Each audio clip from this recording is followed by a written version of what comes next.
Hey, this is Dan from LearningCameras.com, and here we're going to do a side-by-side test with the Canon 35mm f1.4 and the brand new Sigma 35mm 1.4. Now let's talk a little bit about why this matters a lot. I love that 35mm length because there's a couple things I love about it. One is you get a field of view just a little bit wider than your eyes, so it's great for indoor, getting a room, a group shot, anything like that. Another thing that I love about it is shooting at f1.4 with a longer lens, like an 85mm, you're going to get a depth of field that's so thin, it's just really not practical for a lot of shots, unless you're kind of going for blurring everything except, maybe an inch, a slice of depth of field that you get in it.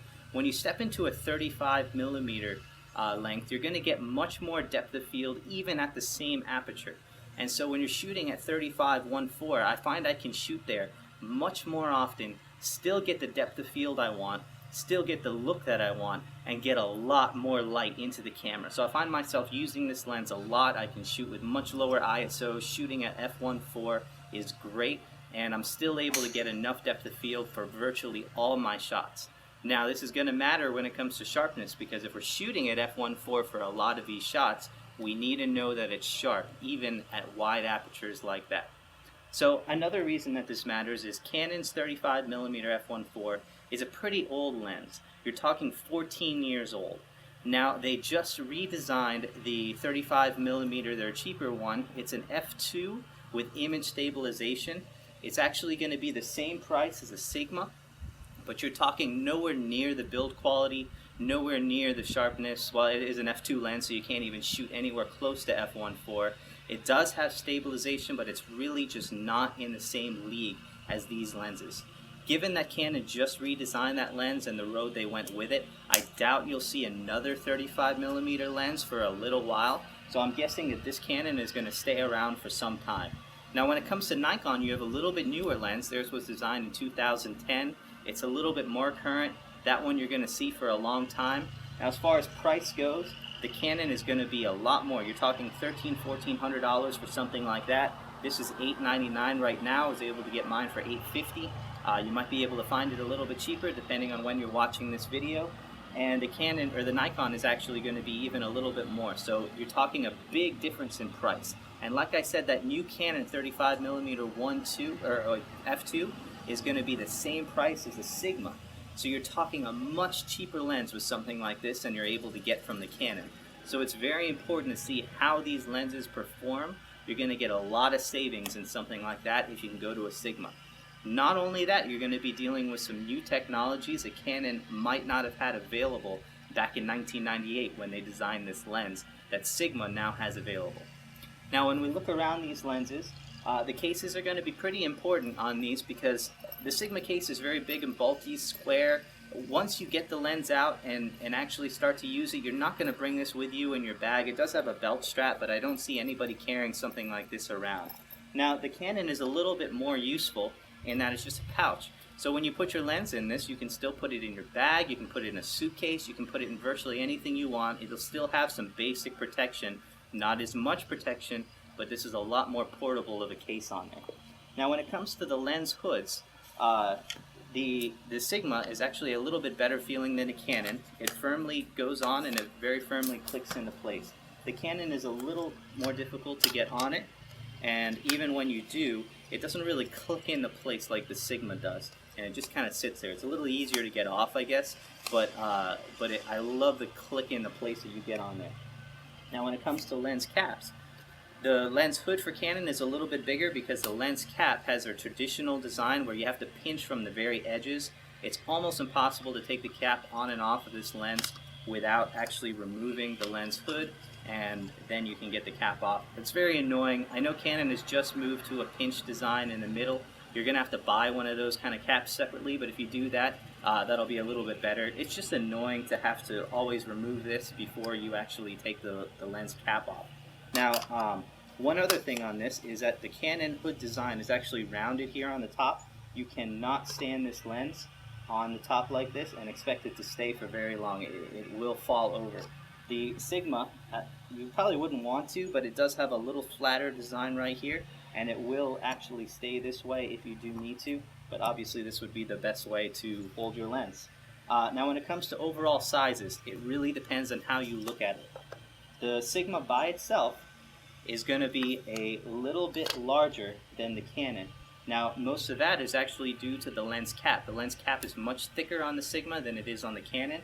If we take both of those off, you'll actually see that the Sigma is about the same height as the Canon on that. Now the other thing to look at is the width of this. The Canon's a little bit thicker in girth than the Sigma. The Sigma is a little bit narrower on that. Now especially when we put in the lens hood. When you put on the lens hood in this one, the lens hood is much thinner on the Sigma than the Canon. I think the reason because you have to have it a little bit wider in order to pinch the cap when you're trying to get that cap off. You can see that the Sigma with the lens cap can actually fit cleanly inside of the Canon and still with plenty of space to spare. So if you're carrying the hood around with you, you're going to notice that the Canon is much larger than the Sigma lens. Now when it comes to overall looks, there's no comparison. The Sigma just looks way better. It's a piano black finish. It looks like a 2012 lens design, what they should look like. The Canon design is aging a little bit. The focus ring on the Sigma is much larger, easier to hold. It also has rubber grips up into, it's actually a little bit plasticky right on this grip. It's not as rubberized as the lens or the focus ring, but it still adds to the feeling of the lens. You can hold it much easier in your hand. It is a tiny bit heavier than the Canon. Not much of a difference. You're talking 23 ounces versus I think it is 21 ounces. Now when it comes to the construction of the lens, both of them are metal. Both feel very good. The Sigma just feels a nudge better in that. Everything is firm. That might help that it's a brand new lens, but overall everything just feels absolutely great about this lens. Now you're talking about a 9-blade aperture ring also, so you're gonna see probably a little bit of better out of focus bokeh on the Sigma versus the 8-blade aperture on the Canon. Now the Nikon does have a 9-blade as well. Now when it comes to minimum focusing distance, these are all going to be the same, 11.8 inches. That's not anywhere close to macro. It's okay, but it's the same on all of these lenses, so it is what it is. So overall, these lenses are going to be very similar except for price. You're talking almost 50% more for the Canon than the Sigma, and you're not really getting a lot for it as far as specs are concerned. So let's take these out to test and let's see how they do in the field. Now for this test, we're going to take a look at the sharpness of both of these lenses. So here I've got the Sigma hooked up to a Canon 5D Mark III. We're going to be shooting them at f1.4, f1.8, and f2.8 just to see the differences. Beyond that, I know both of these are going to be super sharp lenses, so I don't really care too much. But when we get into those wider apertures, that's where they start to turn soft on us. So we've got a box set up. Both of these are about at 18-20 inches away, so we're well beyond the minimum focusing distance for both of these, and we'll just see how they perform. We're going to go ahead and take one at f1.4, and then we're going to switch it down to f1.8, and then we're going to do the same test at f2.8. Perfect. Now when we swap lenses on these, we can take a look at the two and we'll see how they do together.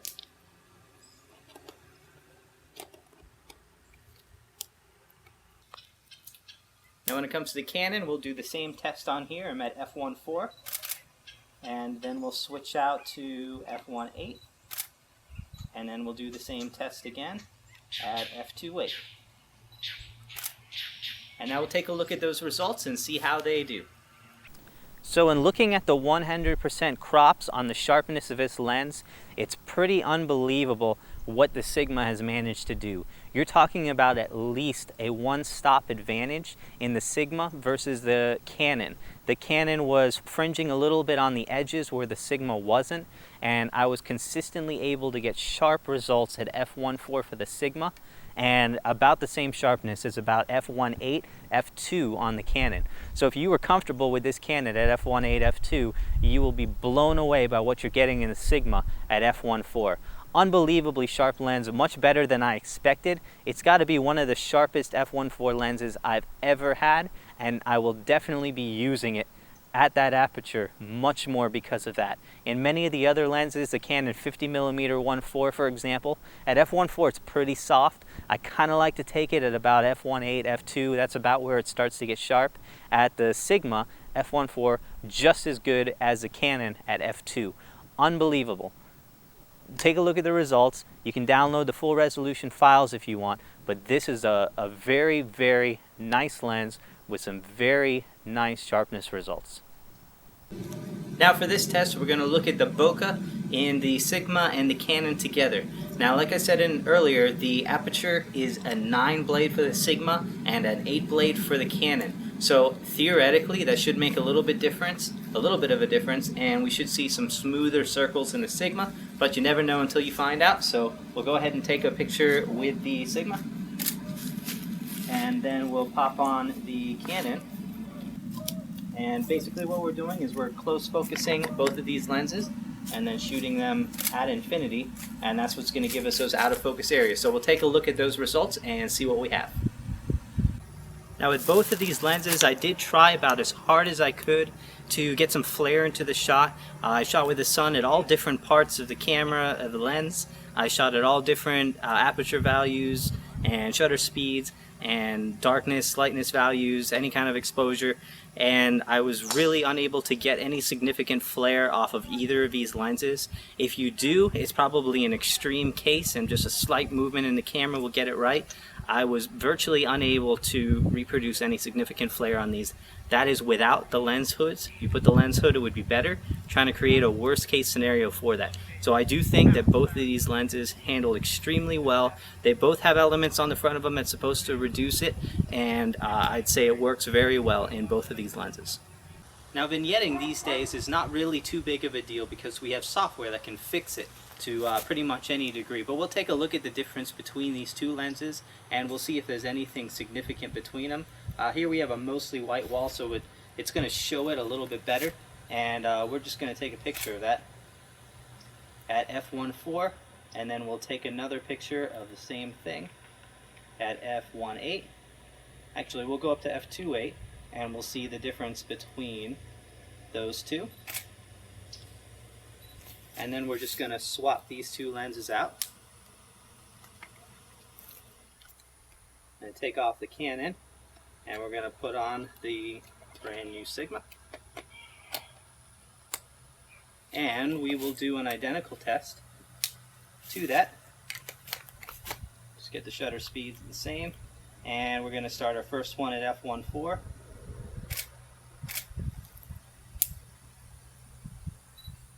And we're going to do our second shot at f2.8. And we'll just take a look and see if there's any differences between the two of them. Now this next test is not really going to be too scientific. We're basically just got a timer set up, a stopwatch on this phone over here, and we're going to go ahead and wait until it hits about 5 seconds. Actually, we'll go do it at 5 seconds. I've got the lenses focused at infinity, and then we'll go ahead and see how quickly they can snap a picture just to give some comparison. And we'll try it a couple times and kind of try to take an average between the two of them and get rid of any outliers we might have, like if I'm a little bit slow. Once again, it's not a scientific test, but it'll kind of let you see if one is significantly slower than the other. I doubt we're probably going to see that. This is the USM lens on this one, and this is going to have a high-speed motor as well inside the Sigma. So after looking at the results of the focus test, it's clear to see that the Sigma is really not any slower than the Canon. I figured out where the perception was, and that is there's a very, very long throw for the Canon and a very, very short one in comparison to the Sigma. So although the Canon was getting there, so even though the Canon was getting there faster, it was actually taking a longer distance to get there, and so it felt, you could just feel it in your hands when you were taking the picture, that it was faster. So the focusing motor is faster, but because it's not going as far on the Sigma, you're actually able to focus in the same amount of time. I was consistently getting results of anywhere between 0.45 seconds and 0.55 seconds on the Sigma, and most of them were about 0.55, and on the Canon it was about 0.45. That was my average. The numbers were much closer than I thought. Almost no no difference in standard deviation between them, and I expected that to be a little bit worse actually. So it was a pretty accurate test after looking at the data and after looking at the accuracy of the numbers. Even from test to test, I was consistently getting the exact same results on each of these lenses. Canon was a tiny bit better, almost insignificant, but it is going a longer distance, so the motor is a little bit faster. But like I said, that doesn't really matter. You're going to focus in the same amount of time no matter which lens that you have. As a +1 for Sigma, that it can actually equal the Canon on a test like that. So here we've got it, the Canon 35mm 1.4 and the Sigma 35mm 1.4. This was a fun test to do. You're talking about two lenses that, although there's about $500–600 apart from them in most cases, this lens was honestly keeping up or blowing away the Canon in many aspects. You're talking about sharpness that unbelievably blew away the Canon. You're talking about focusing that was just about as good. I mean, you were talking like 1/10 of a second, if that, on most of my focusing tests. Everything was performing extremely well on the Sigma. Now, I was dealing with probably a one-stop advantage in sharpness in regards to the Canon. The fit and finish is just as good, if not better. The overall pinching of the lens caps, the lens hood fit and finish, the overall looks of the lens, really there was nothing that the Canon was winning on it on. And all that for $400–500 less than you can find this Canon for. You're dealing with a different breed of lens in this. Now, it's kind of unfair. Canon is a 14-year-old lens. It's expected that something 14 years later would beat it. However, like I said in the beginning, I don't see Canon putting out another 35mm lens anytime soon, since they just released that 50mm f2.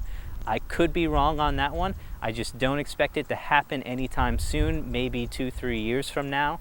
But in the meantime, the Sigma is definitely a top contender, and it would be my personal choice between these two lenses, especially when you consider the price. But even if you gave me the amount of money for this Canon lens, I would still probably go with the Sigma, just because it was besting the Canon in so many areas, and it just has unbelievable looks and an unbelievable fit and finish to this lens.